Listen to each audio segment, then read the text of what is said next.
And we're live. Ta-da! Oh, the day is finally here, and I'm excited to share it with every one of you. I finally published the third book in the series for the Darkness trilogy. I had a third book released last year, but it was an anthology of stories. This is actually book three and the epic finale, conclusion of the story. And it's nice to be able to finally have it done and have all of you read it and enjoy it. I could not have a live event, unfortunately, um, but this is going to be good enough, I think. I'm hoping that all of you show up. If not, that's okay. I'll save it for later. I'll put it on my YouTube so everybody can watch it when they can. A little bit about myself if you're new here. My name is Michael D. Nadeau. I write epic fantasy, smattering of horror, speculative fiction. I have all of my books in the Goffstown Public Library, which makes me thrilled beyond believe it or not. Oh look, of course it's messing up. Key frame rate too low. Oh well, I don't know what to tell you. It's always going to be bad. I even did a test, and it didn't help. Oh well. Go away. There. I can action needed later, and we'll see how bad it ends up being. As long as you can all hear me, and it's nobody on anyway. But I digress. Today, I'm going to be going through most of the books, and I'm going to be reading parts of it about a specific minor character called Lan.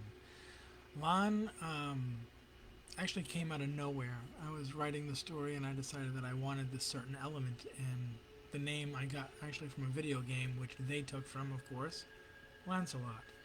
He is a young street kid with the aspirations of being a knight like his supposed father who had run away. I love the story. So what I'm going to do is I'm going to start with The Darkness Returns, Chapter 8, which is an introduction to Lan and the street kids. To give you a little bit of backstory, the king was almost killed, and the guards outside of his room were slain. So he is off going to the houses of the families and giving them a stipend and offering his condolences. And this is after that. So, Darkness Returns, Chapter 8. Later that night, walking his horse through the streets of Evernight, Arion searched the night stars for guidance. He had told the three families of their husbands' demise, and even met with the oldest sons of two of the men. They were given stipends for the rest of their lives, and a personal medal of service handed to them by their king. But the men were still dead. He left the last house and sent his honor guard home after much arguing. In the end, he was their king, so they left. Now, at almost midnight, he wandered the mostly empty streets. The occasional drunk wandered by, and of course the ladies of the night were out here and there. He chuckled to himself as he strolled by. If they only knew who was watching them. It was technically illegal to sell sex in Evernight, but as long as they kept it relatively quiet, he let the few brothels there were in the city proper operate. He nodded to the ones that met his eye and kept going, wondering if they still had faith in a king that couldn't protect them. That was the real problem tonight. He felt like he was letting his people down. Did they despise him for it? Did they whisper to themselves that he was a fool? It was then that he heard the clang of metal. He let his hand fall to the hilt of his sword, Chalice, and ran down the street for the alley where the sounds must be coming from, leaving his horse behind. As he took the corner, he undid the clasp of his cloak with one hand and drew Chalice with the other. Stunned gasps echoed from the assailants and victims alike as the king stood there, the very image of a hero. Then he realized what he was looking at. His mouth fell agape in surprise, and then he started to laugh. A half-dozen boys and girls in the alley were filthy and dressed in rags. Some were equipped with long metal rods and wooden shields, while still others wore long, dirty cloaks. Two of the girls were behind the cloaks, obviously prisoners. One of the knights actually had the strands of a mop on his head. This one stepped forward and in a shaking voice said as he brandished his rod and defied Arion, "Stop, in the name of the king!" he whispered over his shoulder. "Guys, run, I'll draw him off. Go!" Arion thought he was going to cry. Here were street urchins, homeless waifs pretending to be the king and his knights saving the girl. Lo and behold, one actually had the courage to be a real hero. "Stop. You're fine. I have no quarrel with you." He sheathed his sword and picked up his cloak, carefully keeping an eye on the young king as he did so. As he swirled the cloak around his shoulders, one of the other children gasped and pointed. "Lan, look! It's the king's seal on that cloak!" The boy was tugging on the young king's sleeve, marking him as Lan. "Easy, Griff. He could have stolen that from the castle during the attack. The king wouldn't be out here without his guard." Lan eyed Arion with scrutiny, obviously taking in his polished armor but trying to be level-headed. The others clearly looked up to him. In fact, the others had not even tried to turn and run. They all looked ready to stand with their friend to the end. That was rare to see in street children, to say the least. "What if I could prove who I was?" Arion asked them, intrigued by this band of misfits. He wasn't sure if it was because he was missing his only daughter, but he wanted to give these children a place and train them. They had real potential. Marissa had her spies. Maybe it was time for the king to have his own presence in the castle. "And how would you do that? Anything you could show us could be stolen property. Besides, King Arion's much taller." Lan seemed to straighten his back a bit, feeling that he had backed the warrior in front of him into a corner. "Well, then I would have to do something that only the king could do, wouldn't I?" Arion had a few tricks up his sleeve. Hells, he wouldn't still be king if he didn't, now would he? Besides, the boy had never lowered his rod, never fully trusting his opponent. Arion liked that in a warrior. "Go on, then. Show us you are Arion Evernight." Lan backed up a smidge and spread his feet apart so he could pivot on the balls of his feet if he had to. His father had showed him that, at least, before dying. Arion lowered his head and held one hand up to the sky. He let out his breath in a long rush, then held it and called to his horse that he had left in the street. "Let no one tear us asunder," he said as he opened his eyes and lifted his head. A horse brayed in the night, and they all heard hooves galloping on the cobblestones. Lan finally dropped his rod and fell to his knees. The others cried out for forgiveness as it became apparent that only the king had the magic to call his horse like that. It was partly true. This was an old gift from Karsus back when they had adventured together, a silent link triggered by those words. "Oh, please, don't throw us in the dungeons," one girl cried out. Posing as the king was supposed to be treason, but they didn't understand what they were doing wasn't the same. At hearing this, Lan lifted his head, a fire in his eyes. "No! It was my idea. All of it. They had no choice. It was I that impersonated you, my king." "How old is this boy? 40 winters? He certainly has the manners and courage of those years, even though he looks to be only 15 winters at most." Arion's thoughts were light, but the lad did impress him. How could he not? "Quiet, all of you. None of you are in trouble. Now it's late." He stroked the mane of his steed as he addressed the children, seeing the wonder in their eyes at such a majestic creature up close. They usually only saw horses like this from a distance. "So I want all of you to come with me, and we can discuss what I'm going to do with you in the morning." "But sire, they did nothing." "Lan!" "I said you were coming with me. I did not say as my prisoners." He smiled then and laughed at their uncertain faces. "I want you to be my eyes and ears in the castle, and I want to see what you can do, but not here, and after I've slept and broken my fast." The children burst into excited chatter, all except Lan. The young boy had tears in his eyes as he looked upon his king, and he fought to keep them from falling. He had always wanted to be a knight, but being homeless broke that dream, until now. "You will never regret this, King Arion." He stood and knelt like in all the bard stories, his eyes burning even as the tears finally fell. "I pledged my life to you, and to the people, and to the land." Arion's mouth fell open, and then he quickly closed it lest the boy become offended. That was the pledge that knights took.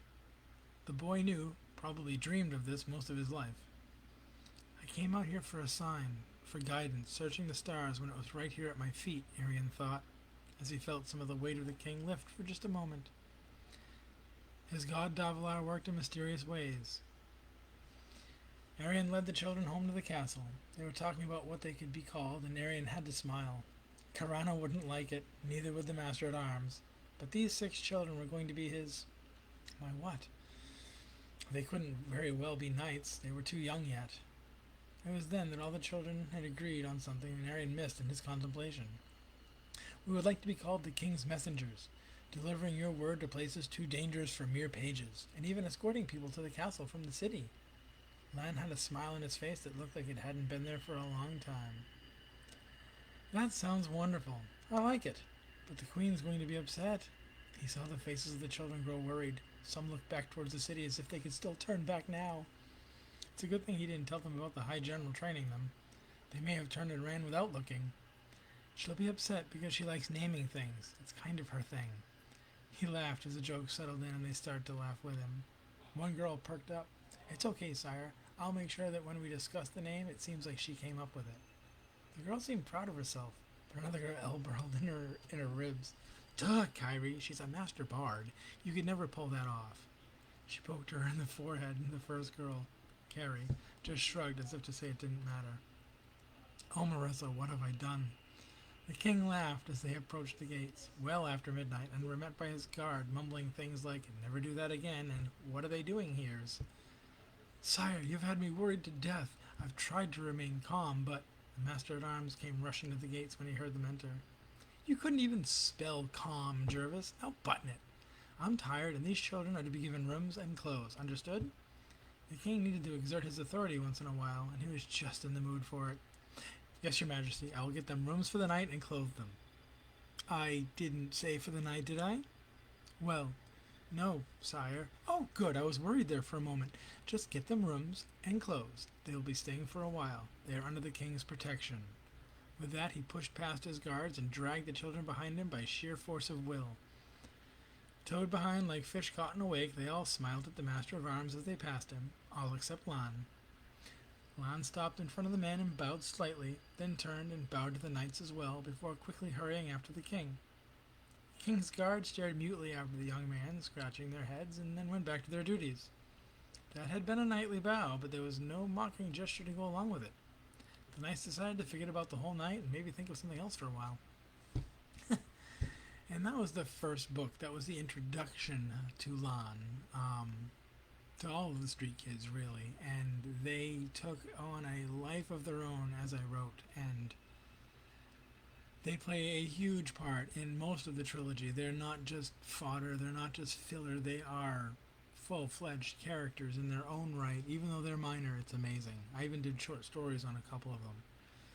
The next part, because, I only have so long to go, and, I have to record this even though no one's watching. Hey. It's from The Darkness Within, the second book, and it's chapter 4, and it shows Lan training with the High General Karana. Lan stomped down hard and raised his shield just in time to absorb the blow. Even with perfect timing, it still rocked him back on his heels, but he rolled with the force of the blow and came around, sword at the ready, poised to strike if there was an opportunity. Unfortunately, his sparring partner wasn't leaving any openings. He shook the sweat out of his short curly hair and pursed his lips in determination, advancing once more. His practice armor felt heavy on his lithe frame, but he swung his sword with skill nonetheless. Thrust, step, slash, parry, backstep. He was just about to thrust again when he saw the sword coming at him from an impossible angle and speed. Without a moment to think, he impulsively ducked into a roll towards his opponent. The sword arced over his head, barely missing, and he brought his own blade up as he tried to steady himself on one knee. He met a firmly planted boot to his chest instead. Good thought, Lan, but your roll was too predictable and slow in that armor. Karana sheathed her practice sword and held out a hand to the winded boy. It took a while to regain the air she had knocked out of him. Winced as he took her hand and grabbed his shoulder as he stood. Another injury that I didn't give him. I know that some of the knights are beating him for not being a noble, and God help them if I ever catch them. She was furious but couldn't prove anything, mainly because the boy refused to implicate anyone. Fall down again? You may never make it to knighthood if you keep hurting yourself. She saw the horror on his face and couldn't help but laugh. I'm kidding, Lan. Take it easy. I'm fine, High General. I can perform my duties. Lan worked out the pain in his shoulder and considered his goal once more. He had always dreamed of becoming a knight. His mother, before she had died, had told him stories about the father he had barely known. A knight pledged to the king of Lithanol that had gone away on a mission and died in service to the land. He thought she was just making it all up, to make him feel like he was special, until she died and he found a nameless journal. The journal was vague, but definitely from the hand of a knight. That's where he had found the pledge, a pledge he had memorized over time. Shall we continue? Karana sighed and readied her stance once more. She was easily 6 feet tall, with short, dirty blonde hair. It matched well with her sun-darkened skin and brown eyes. But even these features paled in comparison to her physique. The woman was built slender, but had packed that slender frame with every ounce of muscle possible. This time, try coming at me with the shield first, she advised, circling slowly now. Bash my weapon aside, then thrust. She purposely left her sword out front, like most knights did, even though her reflexes were screaming to pull it back a bit and to the side. She started training this young boy a 10-day ago, and already he was catching up to the first-year knights, which was why they probably had it out for him. He said he was homeless, but he must have been practicing every day to be in this kind of shape. At only 15 winters, he was lean, but the practice armor wasn't slowing his footwork down. Neither was the weighted practice sword. He may be able to join field tests in another couple of days. Lan came at her with his shield raised, but his eyes darted to her left before he bashed the sword she was holding. Then she heard the scrape of a foot behind her. She read his eyes and foot placement, let him bash her sword wide, then circled to the left while concealing a smile. He was grinning as he thrust, but she knew what was coming. You didn't live for well over a century without picking up a few tricks here and there. She quickly sidestepped the thrust of his sword, and his sword slid harmlessly by before thudding into the boy sneaking up from behind her. Oof! Thomas doubled over as the weighted practice sword went into his midsection with a full thrust from Lan. He slowly fell to his knees, the wooden club he was holding falling from his hands that were holding his stomach instead. Lan's eyes went wide, then he remembered his opponent. Too late. His shield arm was kicked out wide, just like the move he was trying to do to her sword, and her kick came inside faster than he could see. His practice armor took almost none of the blow, partially because it was designed to protect from slashes and cuts, not pure force. He folded in two and rolled for at least 10 feet before coming to a stop. His air was gone from his lungs, but he was still trying to gulp for it. If an opponent can't stand, they can't fight. And if an opponent can't breathe, they can't fight. Now, boys, what did we learn today? Karana was trying not to laugh, but it was very hard with these kids. They had a determination that astounded her, and that was rare. Thomas recovered first. Thomas was a big boy at over 5 feet and only 11 winters and growing fast. He usually favored the hammer, like the one that had been in his hands early in his life as the son of a blacksmith. I'm sorry, Mistress Karana. General. Karana's gaze was hard. She hated being called mistress. Sorry, General Karana. Thomas shuffled his feet, feeling embarrassed. I just thought that I'd try to help out Lan, he said, hoping that she wasn't too angry. Lan got to one knee, finally breathing again. General, my apologies. That wasn't very knightly of me, and I will accept the consequences. He stared at the floor, waiting for the harsh words of finality that would end his dream. Oh, for Davilar's sake, you're only children. Get up, the both of you. Karana walked over and placed her practice sword on the rack. You're not expected to abandon all of your emotions, nor are you expected to never have a mischievous thought. The purpose in this training is to get you ready for what you will be doing in the name of the king. She turned, saw their incredulous expressions, and almost laughed out loud. Clamping down on her mirth at the boys in front of her, she put on her stern face and walked slowly towards them. However, you will be expected to keep all playfulness to your off hours, because once you're in the field, those actions can get you killed or worse. What could be worse than being killed? Thomas wasn't going to ask, but the thought of something worse was raising his anxiety. He may be a quiet boy, but that didn't mean he wasn't curious. Karana looked them both in the eyes. Worse? What could be worse is that your foolhardy fun may well get somebody else killed, and then you would have to live with that for the rest of your life. She saw the realization set in, more in Thomas than Lan. He already seemed to know that by his crestfallen look. All right, let's not dwell on that right now. Thomas, isn't it time for your training? So what brings you here? She was training most of the new messengers, all except Sprout. She had to think about what she was going to do with her. I'm here to take Griff's place this morning, General.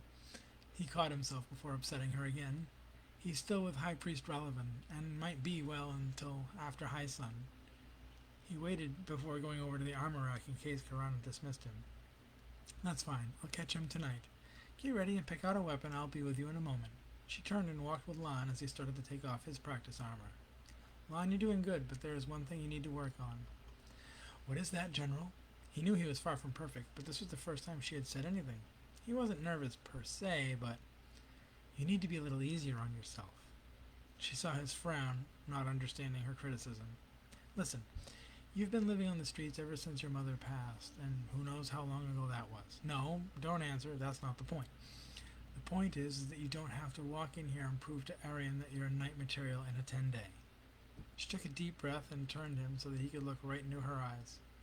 She needed him to really listen to this. She had seen too many young knights get killed in situations exactly like this.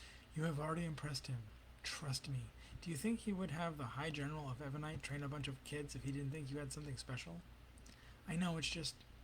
He looked aside, not wanting to bare his soul to those deep brown eyes. It's just I've always wanted this, and now it's so close, I don't want to fail. There. He said it.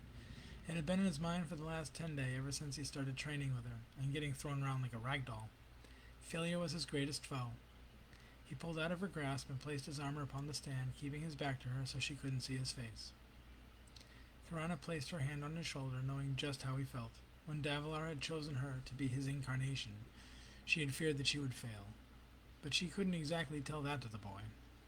I understand, Lan. Just know that I think you're doing fine, and in a couple of years you are going to be one of the best.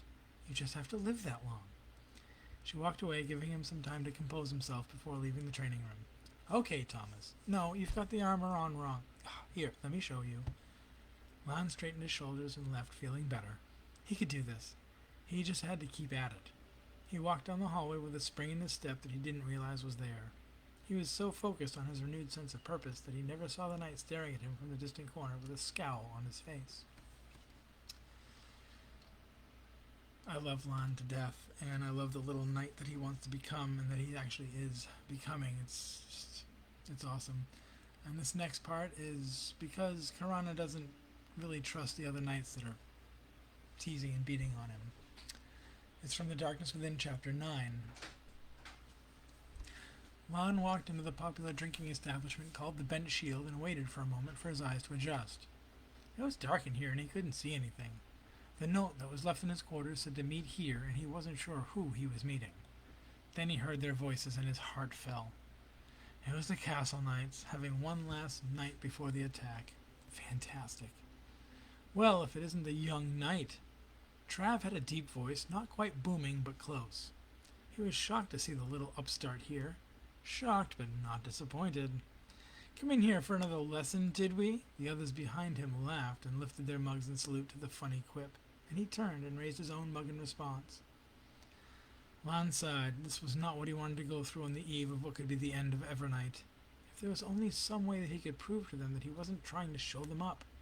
No, Trav. Actually, I received a note to meet someone here. He saw the man come closer and could have hit him low to disable him early, but that wouldn't be honorable. Trav smiled at the kid and raised his meaty fist. A couple of hits to his shield arm would make training real difficult. He didn't want this upstart young knight showing them up, especially in front of the High General. They had worked hard for their post as knights, and it just wasn't fair that this kid was sailing through this easy. Trav's fist came down and stopped an inch from the kid's shoulder. He didn't know what shocked him more, that the kid never flinched, or that someone's hand had stopped him cold. The hand that was holding his wrist was like a carpenter's vice, and wasn't even shaking. Well, well, well, I see that you boys were having fun. Karana let the big man go and tossed his arm aside. She stepped back and lowered her hood, letting the other knights see who was amongst them. Karana smiled at the horror on their faces. I thought that would be the reaction I would get. Without waiting, she lunged at them and set about beating them with her bare hands. It was 4-1, and they were no match for her at all. She connected a left hook on the knight sitting at the table and spun his head clear around, sending him out of his chair and onto the ground. Trav hit her in the face, and she spit blood at him as she kicked him in the sternum. He stumbled back, and 2 others took his place. That's right, boys. Come and test me. I'm not the High General tonight, just sport. Lan watched Karana take the knights apart, and not like in the training room. She was really hurting them. The 2 that went at her fell quickly, one with a broken leg, the other holding his throat after she hit him with a knife hand strike. Then she advanced on Trav, hitting him again and again, no matter how fast the kid tried to put his guard up. Her fist was always where least expected. Lan swallowed hard. He couldn't believe this was happening. He was shaking with conflicting thoughts. But as she raised her hand to strike Trav one last time, Lan rushed in front and shielded him with his arm. "Wait! High General Karana!"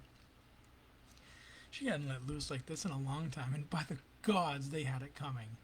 She stepped over to the two sprawling knights and advanced upon the ring leader. Trav was despicable. To think that he was hurting this kid purposely to keep him from being better than them. She smiled at the big knight as she hit him, over and over, finally hitting him back into his chair. He had a look of horror upon his guilty face, and she raised her fist to bring her wrath down upon him for a final blow. And then Lan was there, and she had to blink a couple of times to figure out what was going on. He was actually shielding the man. "Lan, what are you doing?"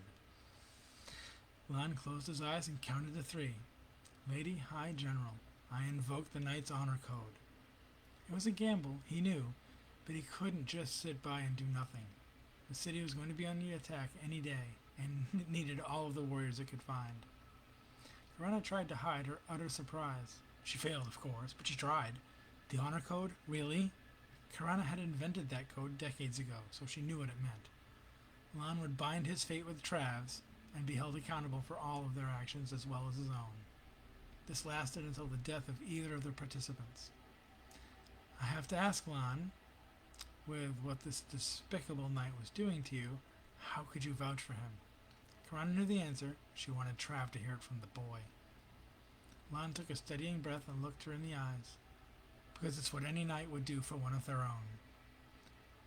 "But we were horrible to you, kid," Trav tried to say through a swollen face. Lan turned around and faced Trav, giving him a worn smile that said he knew exactly what they had done. "Yes, I know, but I have to ask myself if I would be any less of a knight if I stood by and let it happen. You are a fellow knight, and no formal charges were filed, so that means you are in distress. A true knight always helps those in distress." He turned back to face Karana and saw that she was smiling. It wasn't her desired effect. She was hoping for more of the grovel while being beaten approach, but it worked out the same. "Very well, young knight. Trav and you shall be honor bound together until the death of either one of you. Now, let's get a round of drinks over here." The barkeep, who was fingering the pouch of gold that the High General had slipped in for any disruption tonight, merely whistled, and the serving girls brought out mugs of warm mead. Lan was still puzzled, though, about the note. "Lady Karana, was it you who left me the note, then?" Karana looked at him with a questioning look and simply turned away. "What note, Lan?" She had turned so that he couldn't see her smile. She stepped over the bodies of Trav's friends and sat down, wondering if any of these knights would survive the attack. And that is everything that I've written so far. Well, not everything, there's more. I just selected these because they were nifty. I've got some that shows Lan and Trav trying to work together, and Trav's kind of irritated, "Why are we doing this?"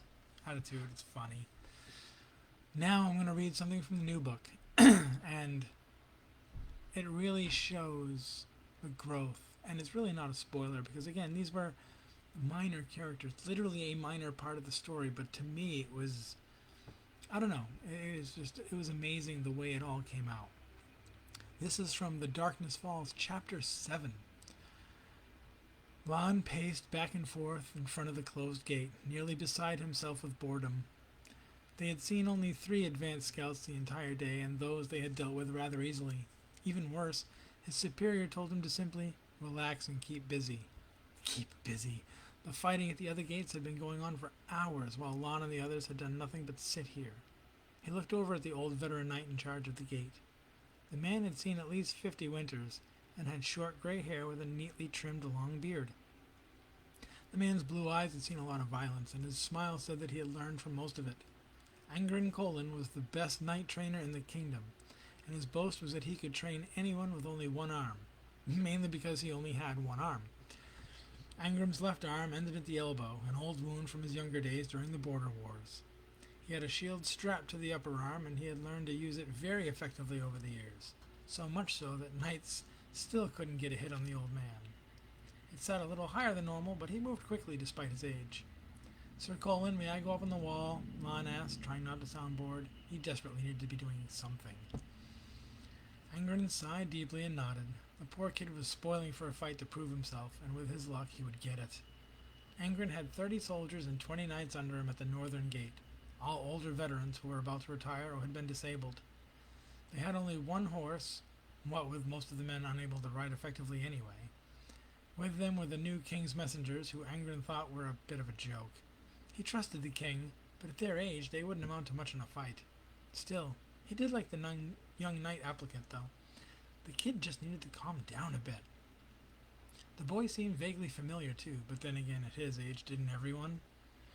Angren looked over at the other children, all of whom were behaving nicely and talking with the other men, all but one of them.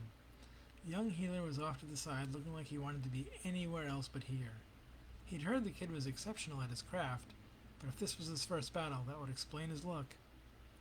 Lan climbed up the ladder at the top of the wall, where a soldier sat watching the plains for any movement. Mind if I stand here for a while? Lan asked. Suit yourself, young one. There isn't anything out there, nor is anything coming. Lan huffed and walked to the edge of the wall, staring out at the road as if it wound its way north. He watched for a couple of minutes before something caught his eye. Lan swore the sun dipping below the horizon was playing with him, because he saw a shadow crossing sideways across the grass in the distance. Sir? Lan turned to the soldier only to see this man stand and squint himself. Lan looked again, and then he saw the black crowd on the road. Sir Colin! Where the rider? The soldier standing next to Lan called out loudly, cutting Lan off in mid-sentence. The scout scrambled down and worked the gate with 5 other men quickly opening it as the knights filled out to greet whatever was coming. Now, there's a break here, and it goes through the rider and who the rider's with and what's chasing them. What's chasing them is a horde of Ogren, which are basically ogres, like 9 feet tall. But I'm going to skip that part here, and I'm going to get right into the meat of the entire reason that I'm reading this. Lan and Trav ran down the slope with a dozen soldiers to assess the situation. When they heard the rider start shouting, they looked at each other incredulously and rushed back to the gate. Sir Colin! Ogren! They both yelled at the same time. Angren's eyes went wide as he heard the marauders were coming towards the city. He had fought Ogren before, and he knew that they were in trouble if they couldn't brace those gates before the masters arrived. They needed to get that rider in here now. He pointed to 2 of his men. Get the timbers ready to brace the gates, he shouted, then turned to the kids. All right, king's messengers, time to earn your name. You there, girl. Angren had no idea what her name was, but he needed to get them working as a group or they were all in trouble. Kyrie, sir, she answered quickly and politely. Kyrie, run to the western gate, warn King Arian of the Ogren at the northern gate. Number unknown, but more than a few.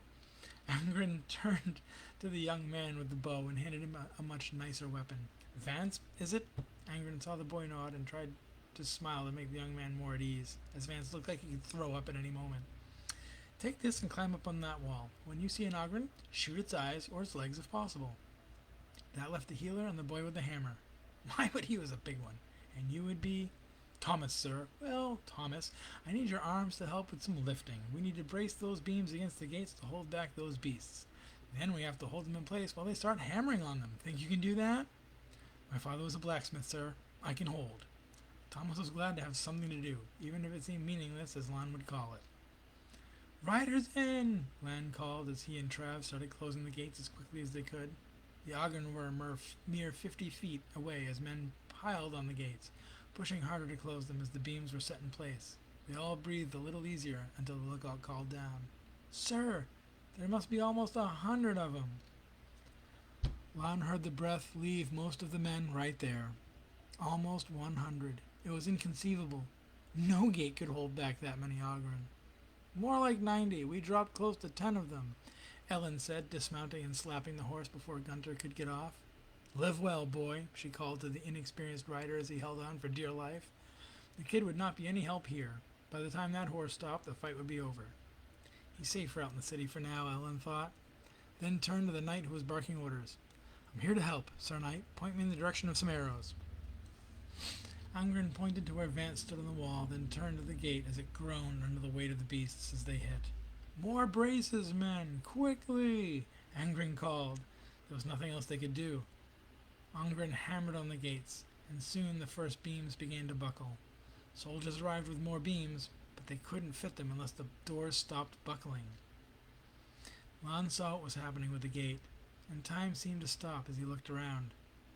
Kyrie had gone for the king, but it would take her a long time, even running, to get word to him. These men would all be dead, and the Ogryn would be inside the walls and at the backs of the defenders. There was only one thing to do. Trav, I release you. What now? Trav really wasn't listening. He was trying to think of a way to stop a ravaging horde from blasting through the gates and eating them alive. He had never fought such a beast, but the sheer strength was intimidating. I release you from our bond. Lon drew his sword and started climbing the ladder up to the wall. Angren saw the young one leaving the gates and called out furiously, "Get back online, knight!" He strode over to the ladder, but another young knight stepped in his path. "Sir, I know what he's doing." Trav was numb with the realization. Lon was doing something that scared the life out of him. Trav had seen frightened men before. Hells Below, he had frightened them personally half the time, but he could see the look on Lon's face. Trav knew he was going to his death. How could he do that? Trav wondered. Then, as if a weight had been lifted off of his shoulders, the brash knight suddenly understood. It's the code of the night. What are you babbling about, knight? Angren had no idea what was going on, but it better resolve itself quickly or they would be in some serious trouble. I never really believed in the code before. I became a knight out of curiosity and as a boasting right, but now... that young knight applicant has showed me the code really is something to die for. Trav looked Sir Colin dead in the eyes. Hold that gate and get ready the braces. We will buy you time. With that he was off, racing to the ladder to catch up with the young knight that had filled him with a purpose after a regretful life of shameless actions. Trav grabbed 2 shields off a rack and climbed hard with one hand. "Wait! Lon!" Trav called, praying he wasn't too late. Lon turned to see Trav climb up on the wall. The other knight tossed him a shield and smiled like he was going over his favorite hike.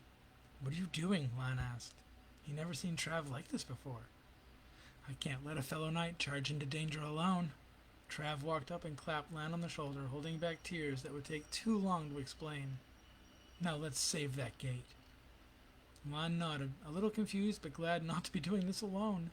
At least they could go out together. He just hoped his father would have been proud. Lan walked to the edge and looked over, then lined up his sword to the biggest Ogryn near the gate, and leapt off, straight down on top of the beast, sword first.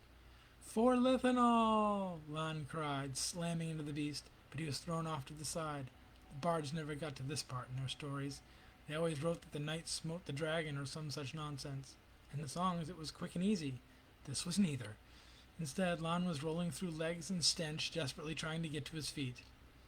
"For Lithanol!" Trav copied Lan's cry and leapt down as well, but not sword first.